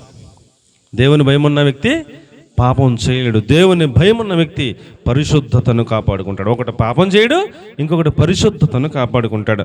2 కొరింథీ 7:1 మీ పరిశుద్ధత సంపూర్తి చేసుకోండి అన్నాడు. భయం ఉన్నవాడు ఏం చేస్తాడటండి? మనకున్న పరిశుద్ధతను సంపూర్తి చేసుకుంటాడంట. నెహెమ్యా 5:15 చెప్పాడు, దేవుని భయం ఉన్నవాడు లంచం తీసుకోడు, దేవుని భయం ఉన్నవాడు పాపం చేయడని చెప్పాడు. అవన్నీ ఇంటికెళ్ళి చదువుకోండి, రాసుకోండి. 6వ మాట ఏమిటనగా మత్తయి సువార్త 5:16 దేవునిని ఎలా మహింపరచవచ్చు? సత్క్రియలు చేస్తూ దేవునిని మహింపరచవచ్చు. దొరికిందమ్మా? మనుషులు మీ సత్క్రియలను చూసి పరలోకమందున మీ తండ్రిని మహిమపరచునట్లు మీ సత్క్రియలు వెలుగు ప్రకాశింపనియండి. మిమ్మల్ని ఏ విషయాల్లో దుర్మార్గులని అన్నారో అదే విషయాల్లో మరలా మీ సత్ప్రవర్తన సత్క్రియలు చూసి మరలా అదే మనుషులు, అబ్బా వీళ్ళు ఎంత దుర్మార్గులు కదా, ఇలాగ ఇప్పుడు మారిపోయారని మీ ప్రవర్తనను చూసి దేవుని మహింపరచున్నట్లుగా మీ సత్క్రియలు అనే వెలుగును ప్రకాశింపనీయండి అన్నాడు. కాబట్టి ప్రియులారా, మన సత్క్రియల ద్వారా, మనం చేసే ప్రతి క్రియ ద్వారా మనము దేవునిని మహిమపరచవచ్చు. ఏమండి, సత్క్రియలు చేయాలి. ఇంకా ఎక్కువగా సత్క్రియల గురించి చెప్పే అంత టైం నా దగ్గర లేదు. సబ్జెక్టు మళ్ళా లోపలికి వెళ్తే పని అవుదని మీకు నేను మనవి చేస్తూ ఉన్నాను. మన క్రియలు, ఏమండి, ఆ క్రియల ద్వారా మనము దేవునిని మహిమపరచవచ్చు. సత్క్రియల ద్వారా, మంచి ప్రవర్తన ద్వారా, సాత్వికము కలిగిన వారంగా, యోగ్యులంగా మనము ప్రవర్తించుట ద్వారా. సాత్వికం అంటే ఏంటి? కోపం వచ్చినా అణుచుకోవడం, కోపం వచ్చినా బయట పడకపోవడం, కోపాన్ని అణుచుకోవడం. సాత్వికం అంటే ఓర్చుకోవడం, సహించుకోవడం. ఇవన్నీ మనం నేర్చుకున్నప్పుడు దేవునికి మహిమ వస్తుంది. మన క్రియల ద్వారా దేవునికి మహిమ వస్తుందని దేవుని వాక్యం తెలియజేస్తుంది. మంచిది ప్రియులారా, ఒకని ఎడల ఒకడు సత్క్రియలు అనే మనసును కలిగి ఉండండి. ఒకని ఎడల ఒకడు సత్క్రియలు చేసుకోండి, అలాగున్న దేవునిని మహింపరచనట్టు హెబ్రీ పత్రికలో 10:25 చెప్పాడు. ఆఖరి మాట, 7వ మాట ఏమిటనగా యెషయా గ్రంథం 60వ అధ్యాయం 21వ వచనం. యెషయా గ్రంథం 60వ అధ్యాయం 21వ వచనం. నేను నాటిన కొమ్మలాగా, నేను చేసిన పనిలాగా మీరు దేశమును స్వతంత్రించుకుందరు. నీ జనులందరూ నీతిమంతులై ఉంటారు. నన్ను నేను మహిమ పరచుకొనున్నట్లు వారు నేను నాటిన కొమ్మగాను, నేను చేసిన పనిగాను ఉండి దేశమును శాశ్వతముగా స్వతంత్రించుకుందురు అన్నాడు. దేవునికి మహిమ కలుగును గాక. కాబట్టి ప్రియులారా, దేవుని ఎలా మహింపరచవచ్చు? ఆయన నాటిన కొమ్మగా ఉండి మహింపరచవచ్చు, ఆయన చేసిన పనిగా ఉండి మహింపరచవచ్చు. నీవు దేవుడు చేసిన పనివేనా? నువ్వు దేవుడు చేసిన కొమ్మవేనా? ఇంకా మారిపోయావా? నా మాటలు అర్థమవుతున్నాయా? నా మాటలు అర్థమవుతున్నాయండి? నీవు దేవునికి సంబంధించిన వ్యక్తివా, లోకానికి సంబంధించిన వ్యక్తివా? దేవుడు నాటిన కొమ్మవేనా? లోకంలో కొమ్మలాగా మారిపోయావా? దేవుడు చేసిన పనిగానే ఉన్నావా? లోకంలో కలిసిపోయావా? అది తేడా. నీవు దేవుని చేసిన కొమ్మగానే ఉంటే, దేవుడు చేసిన పనిగానే ఉంటే, ఏమండి, నీ ద్వారా దేవుడు దేశమును శాశ్వతముగా స్వతంత్రించుకునేలాగా నీ ద్వారా దేవుడు కార్యాలు చేస్తానని చెప్తున్నాడు. ఒక్క వ్యక్తిగా నీవు ఉంటే నిన్ను 1000 మందిగా చేస్తానన్నాడు. దేవునికి స్తోత్రం కలుగునుగాక. ఏమండి, యెషయా గ్రంథం 60వ అధ్యాయం 22వ వచనంలో ఒంటరి అయిన వాడు 1000 మంది అగును అన్నాడు. కీర్తన 92:13లో నా మందిరంలో నాటబడిన వారై వర్ధిల్లుతారు అన్నాడు. మనము ఆయన నాటిన మొక్కల వలె మందిరంలో వర్ధిల్లుతూ ఉండాలి.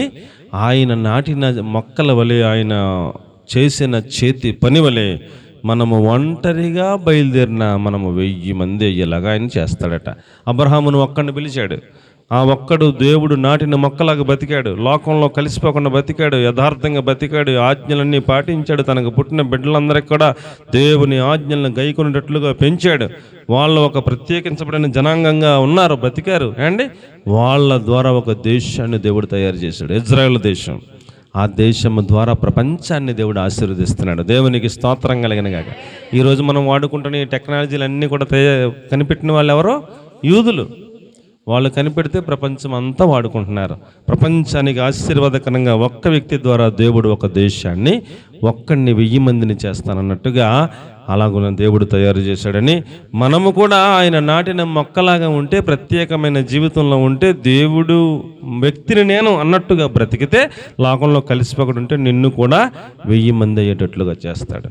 సహవాసానికి వేరైపోతే, అబ్రహాముతో ఉన్న సహవాసానికి లోతు వేరైపోయాడు, సొదొమ గొమొర్రాలోకి వెళ్ళిపోయాడు.